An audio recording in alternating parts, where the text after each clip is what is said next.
Tantor Audio, a division of Recorded Books, presents To Kill a Fae by C.S. Wilde. Narrated by Cris Dukehart.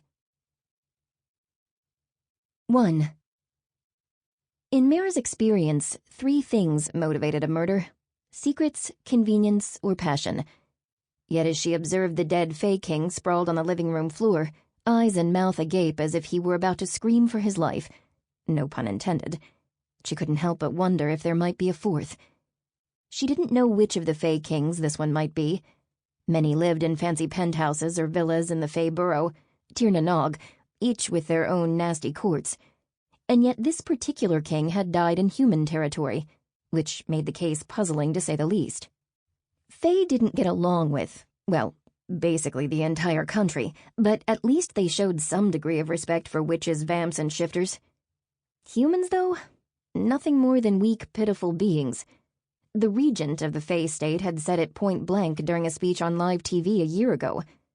Sure, the assface had been impeached from the council immediately after that, but the fairy's cold indifference remained. It was ironic that this dead king had died with a human woman by his side. Oh, the horror. The shame. No wonder the cap had rushed all detectives available to the scene. Hollowcliff was the capital of Tagrad, and it was split into 5 non-bordering boroughs, each the capital of their respective state: witches, vamps, shifters, humans, and fae. But Tir na Nog made the rest of Hollowcliff their bitches, which didn't seem fair, considering they were corrupt as fuck and didn't exactly abide by Tagradian law. Still, the spoiled assholes were rarely punished because they had so much power. This meant that Mera and her peers had to gather as much evidence as possible on the murder scene before those Fae dickwarts claimed it. Never mind that a human had died here today. Once the pixies took over, no one would care about bringing her murderer to justice. So yeah, Mera and her partner Julian, plus the 4 detectives currently on scene, had to hurry. Stepping beside her, Julian ran a hand over his smooth hair, which had the color of ripe lemons. "What do you think, Mare? Lover's quarrel?" Her throat suddenly dried at the sight of him. Julian might be human, but he looked nearly ethereal. Like those marbled statues of the old gods, he was made of perfectly straight lines and sharp cuts. His strong, defined muscles were easy to spot, even covered by a white t-shirt and brown leather jacket. Forced to clear her throat, she focused on the bodies, the king lying belly up and the woman resting on her stomach, reaching for him. Almost poetic. Too poetic. "It seems that way," she muttered. The victim wore a fancy silken shirt and golden pants. With his trimmed beard and pointy ears crowded with golden hooped earrings, talk about bad taste and fashion, he resembled a pirate with a glitter obsession. Certainly not a king. Maybe he belonged to the Unseelie courts.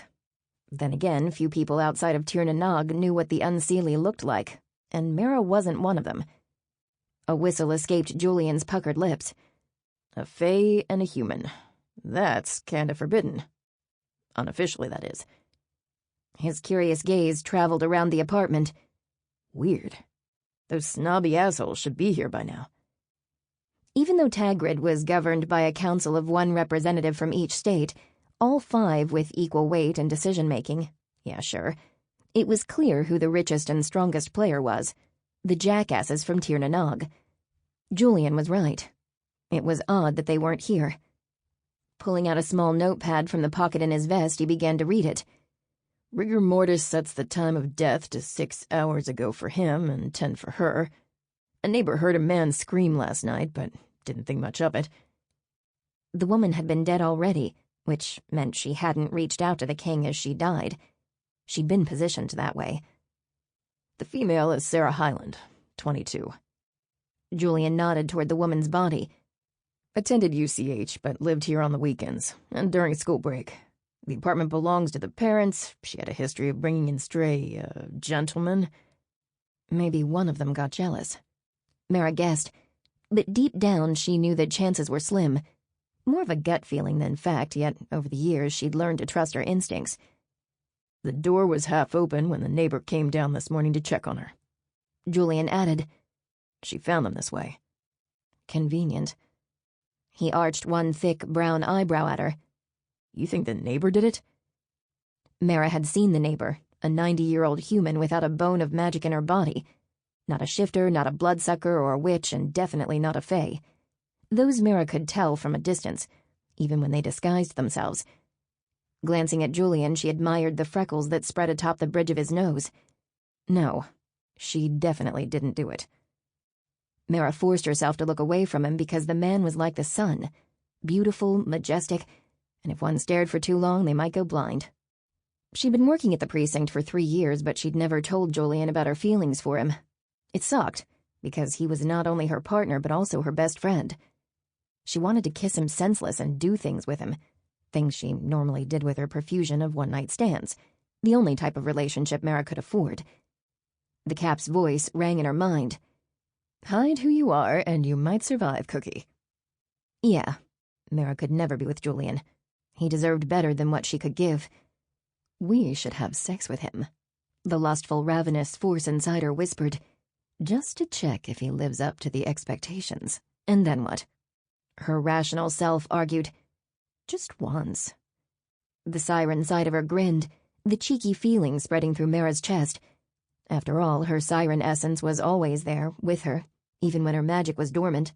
That horny bastard. Down, girl, Mera thought, fighting her siren urges. You won't believe her cause of death, though, Julian offered, snatching her attention. The Fae King's demise was obvious. A silver stake to the heart. A death fueled by hate and convenience, which raised the question, why did Sarah Hyland have such a fine weapon in her apartment? Sarah's death, on the other hand, wasn't so simple. Mera should feign ignorance. She had to hide anything that might give away her secret, otherwise she would be hunted to death by every creature in Tagrad. After all, having a common enemy had been the sole reason for the unification. And that's what Mera was. Their enemy.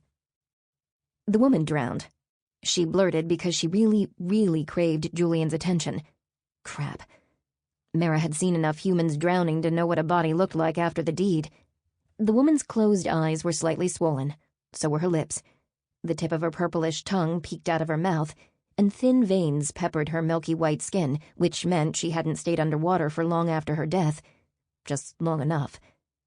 A small grin hooked up Julian's left cheek as he blinked at her. Damn, partner. Right as always. I honestly couldn't believe when forensics said it. She doesn't look like she drowned. She did, actually. It's strange, isn't it? He asked, facing the bodies. Why would someone bother to drown her, dry her up, and lay her here? Bait, Mera said simply, more out of instinct than anything else. Think like a predator. Her mother's bitter voice echoed in her ears. Become the predator. Well, fuck that bitch in the 6 feet above her. You can't come in here, Officer Perlman yelled from the corridor near the apartment's entrance. I can do whatever I want. A strong and somewhat regal voice countered. By the way the thin hairs on Mera's arms stood, whoever he had magic in him. A crapload of it. Fae. Definitely Fae. Sirens, much like sharks, had an acute sense of smell, and everyone's magic smelled differently. His power flowed from him with steady might, but it smelled crisp and fresh, like a dewy night or a foggy morning. A gentle scent for a ruthless power. He has the kind of voice you want to fuck. The siren inside her remarked. Mera rolled her eyes and sighed. Slut. Why, thank you. The sound of a hard shove reached her, and then steps thumped closer on the wooden floor but suddenly stopped. You can't take this case from us. Perlman must have stood in the Fae's way. A human was murdered in here. More pushing and shoving echoed, followed by someone hitting the floor with a harsh thud. Poor Perlman. But considering what a Fae could do, he'd been lucky. Mera exchanged one glance with Julian as she felt and heard the Fae stomping from behind. Her partner winked at her but remained quiet, a silent message that said, We got this. Danu in the fucking prairies. The Fae grumbled as he stepped between them. Are all humans as stupid as your colleague? I don't know. Are all pixies assholes like you? She turned to him and regretted it immediately. The Fae was at least 2 heads taller than her, and even Julian, who was tall for a human, stood a head shorter than him. It wasn't just his height, though. Fae were generally beautiful, but this male was simply otherworldly. Pointy ears poked out of a mane of moonlight silver hair, which was tied back in a loose and messy bun atop his head, allowing thin strings to frame his face. His deep caramel skin contrasted immensely with blue eyes that were clearer than the sky. His body was different from Julian's, strong yet lean. His muscles weren't as evident as her partner's, but still intimidating. She could see it by the rolled-up sleeves that showcased corded and way too appealing forearms.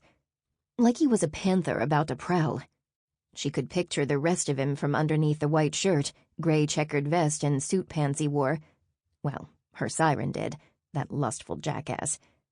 Mera's breath became shallow. The siren cheered. The Fae's brow creased with a frown as he studied Mera from head to toe, something shining in those feral blue eyes. His focus roamed over her russet hair, going past her green irises, down to her shirt and leather jacket, navy jeans, until it finally settled on her boots. He couldn't discover the truth simply by looking at her, could he? A cold sweat broke out on her skin, but she had to get her shit together. No magical creature had ever been able to tell that Mera was a siren, including a handful of Fae. He grinned, seeming satisfied with his appraisal of her. "Mera Maurea." She nodded, mostly because words failed her, either from his magnetic presence or the sheer horror of what he might have found within her. Without another word, he turned back to Julian. "Julian Smith, I assume." Her partner saluted him with a middle finger. "Yeah, and you are?" "Sebastian Dhay." Ignoring Julian's offense, he shoved both hands in the pockets of his tailored pants. "But you can call me Bast." With his suit and impeccable brown leather shoes, he only needed a golden pocket watch to complete the old-school rich boy vibe. Remarkable, really, that this was the standard uniform for Tirnanog detectives. He resembled either a dandy or a douche. Yeah, definitely a douche. "I'm here to investigate the murder of Zev Ferris, King of the Summer Court," Bast informed them. Mera's jaw dropped. "You're telling me that this guy," she pointed at the victim, "who is dressed like a leprechaun merchant, is a light court king? Are you serious?" Bast gave her a dashing grin, his teeth whiter than his hair. "Not everyone can dress well, sugar tits." He ogled her jeans, white shirt and leather jacket as if trying to prove his point. She glared at him as a furious blush rose to her cheeks. "Sorry if I don't dress to your dandy standards, pixie."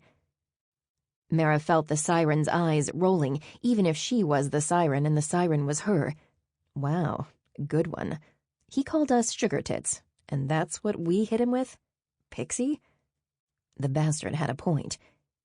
A loud laugh burst from Bast's lips before he turned to Julian.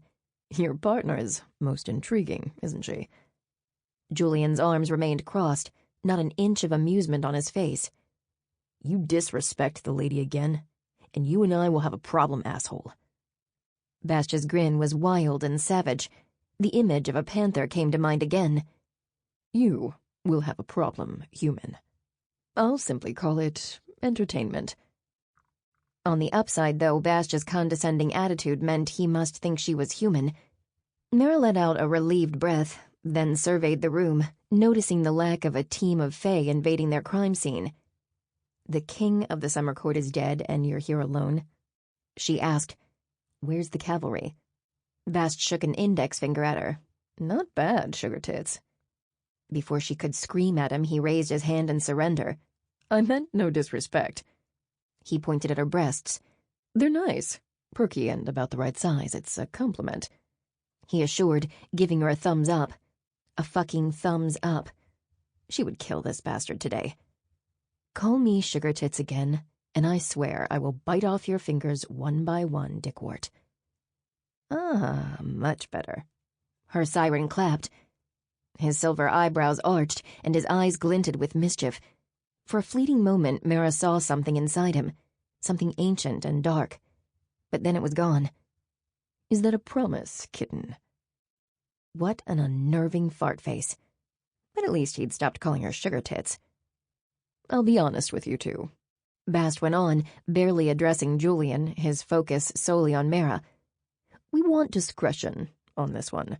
Your captain traded that for minimum interference from our side, so here I am." Oh, the Cap. Ruth, the fiercest woman Mera knew. That she'd managed to strike a deal with the Fae District was nothing short of a miracle.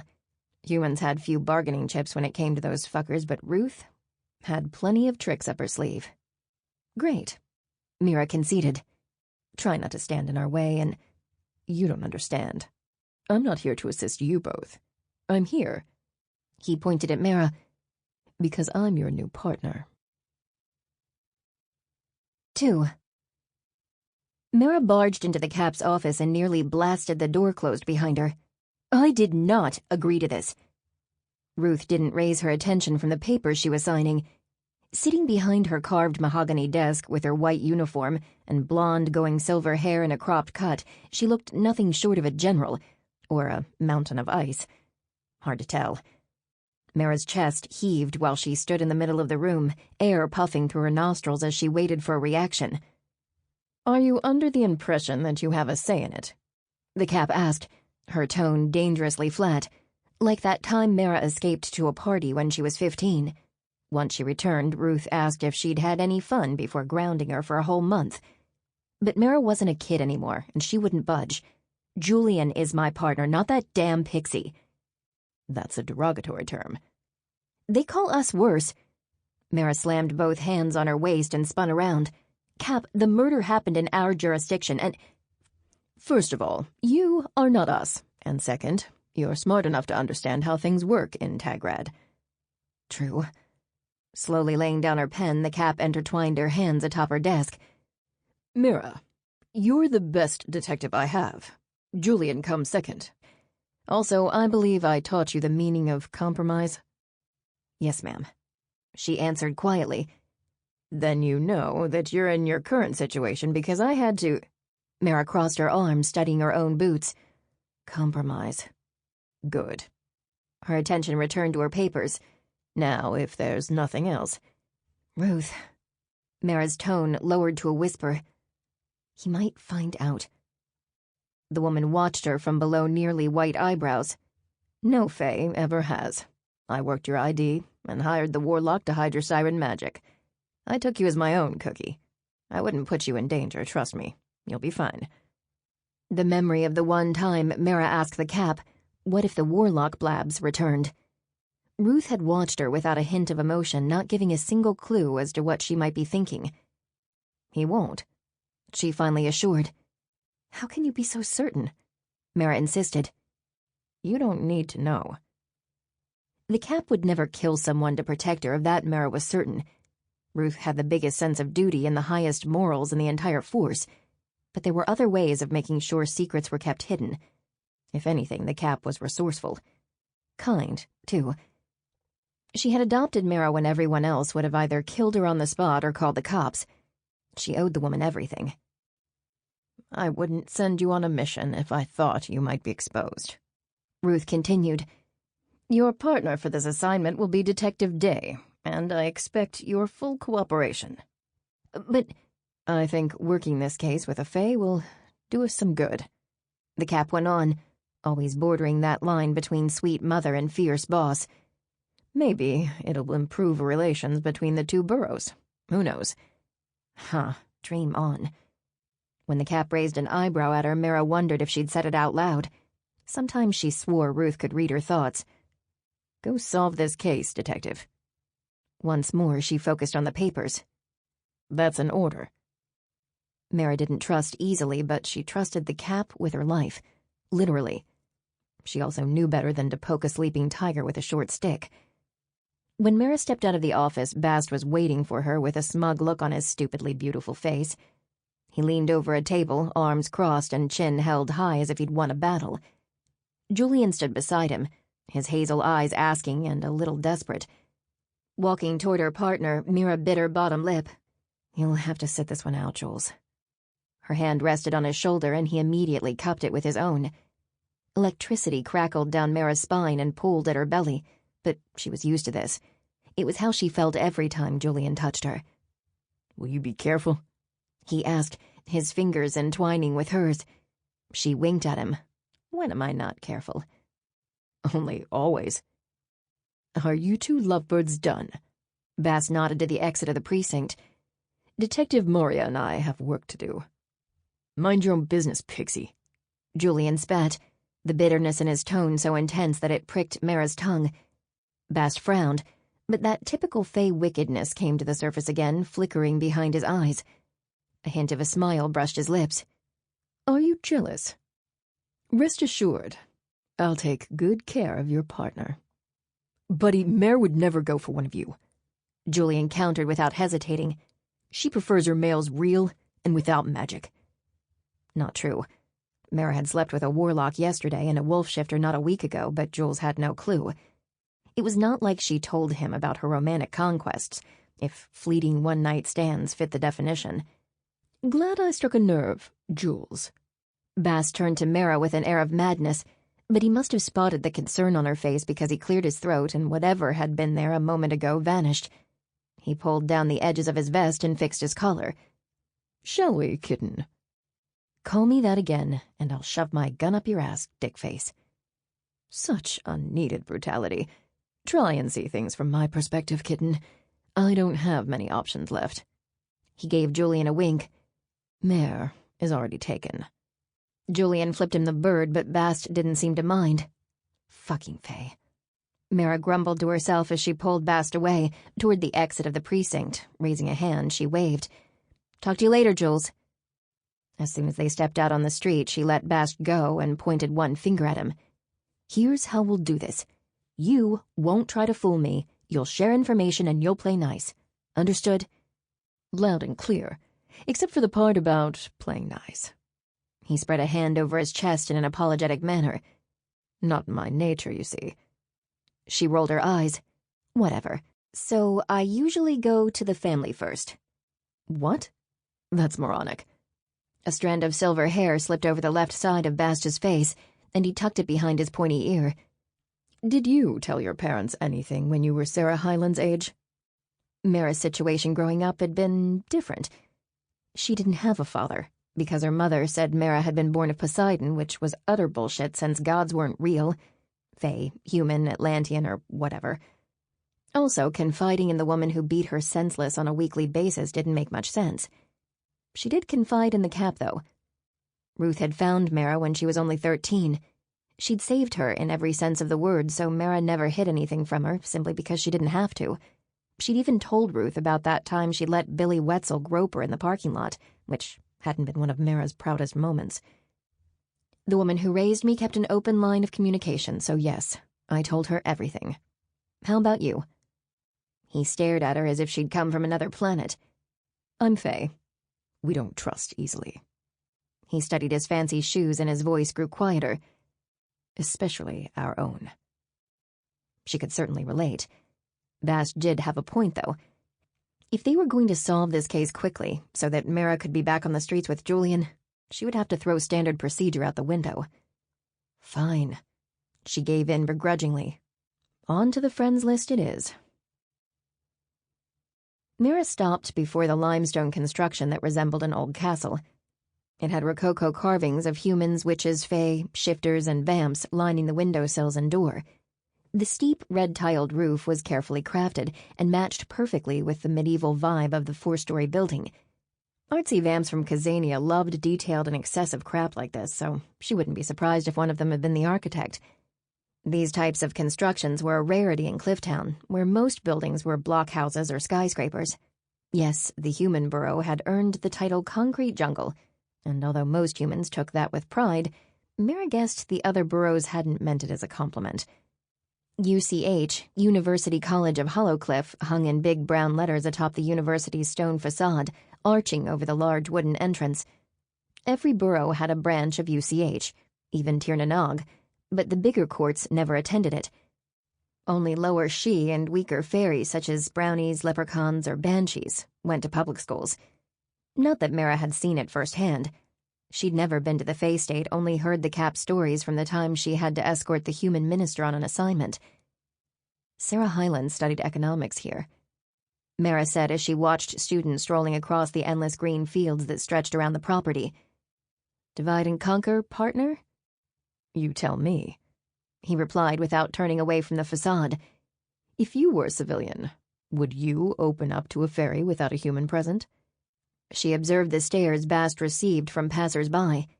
Some were loaded with hate, others with lust, some were quizzical, and others filled with cold indifference. For the first time, Mera realized how hard being here must be for him. Not that he seemed to mind. The issues between our kinds go both ways. He raised his shoulders. Without a common enemy, the camaraderie forged in the Great War crumbles with each passing day. Common enemy. He meant sirens, like her. You guys don't make liking you any easier, she muttered under her breath. A laugh twittered in his throat. That we don't. Mera couldn't work this case the way she did with a human partner, which meant that casting a wide net was a no-go. Also, they couldn't waste time on cold leads. Roommate? She asked, removing a pad from the inside pocket of her leather jacket. Andrea Johnson, room 45. Bast grinned and stepped aside, showing her the way. After you. Inside the building they went, passing through crowded halls and corridors, then following the garden path that led to the student quarters.